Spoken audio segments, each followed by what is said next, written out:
Well, to your point, then, what do you think her legacy would be? Because yesterday was a very interesting moment. We saw past vice presidents and presidents all together gathered at Jimmy Carter's funeral, and it seems that the American public has some rose colored glasses when we're looking at presidents and their legacies. Yesterday, an image and video went viral of President George W. Bush tapping President Obama in the belly. When he left the office, he was deeply unpopular with the war and the recession. So what do you think maybe in a year from now, maybe 5 years from now, what and in the future, how will history books remember Vice President Kamala Harris? Oh, I think she'll be a sort of a forgotten footnote. I think she will have been seen as being very fortunate to have held that position. She got there. She was appointed. Biden put her in that position because she was a black woman, and she was there because of her. She filled the position for a slot for him, and that she was fortunate.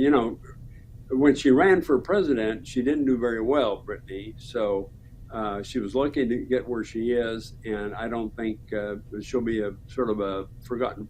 I'd say 15, 20 years from now, she'll be a totally forgotten footnote in history as a vice president, and I don't think she'll have much of a reputation whatsoever.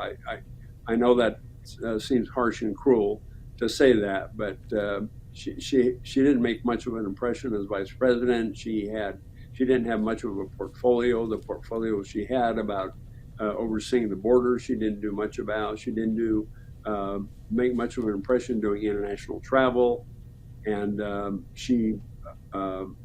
when she was on television, she didn't make much of an impression. She couldn't communicate very well. She had that terrible cackle or whatever you call it. I don't know how you describe it. It's when she talked and when she laughed, she had these word salads.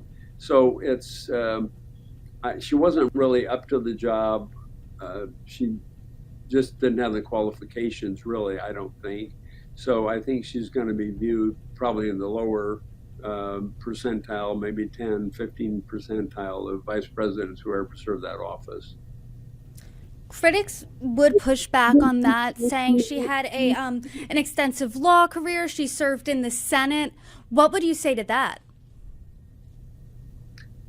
Well, again, she in the slipstream of history, when you look at it, she got her jobs not through a lot of hard work or stress and strain. Willie Brown sort of anointed her in the city attorney jobs, and then she won the attorney general office just by less than 1% of the vote, mainly because her opponent in that race made a mistake in the final debate. She just sort of slipped through, and then again in the Senate race, she because she was a Democrat in a Democrat state, got elected Democrat.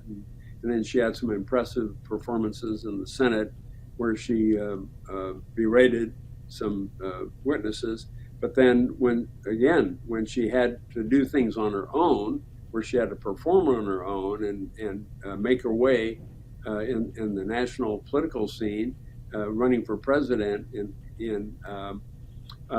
2020, she didn't do well at all. She failed.